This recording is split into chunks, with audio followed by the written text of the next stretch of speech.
Xo'sh, qizimga kuyovlikka nomzodmisizlar? Da shunaqa. Ay, siz nima ish qilasiz?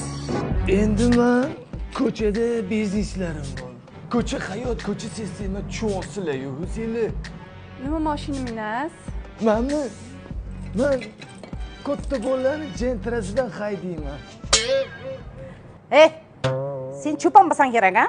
Yo'q, to'g'ri, oddiy bolaman. Bunaqa maqtanadigan narsam yo'q. Ha, xo'p, nima ish qilasan? Shu oddiy Amerikada trak haydayman. Traktor deydimi? Yo'q, onajon. Trak bu yuk mashinasi. Chikagoda Restart degan kompaniya bor. O'sha yerda yuk mashina haydayman. Ha, bo'pti. Necha pul topasan oyog'i? Shundan gapir. Uncha ko'p emas. Shu oyiga 10,000-15,000 dollar ishlayman. Nima mashina minasiz?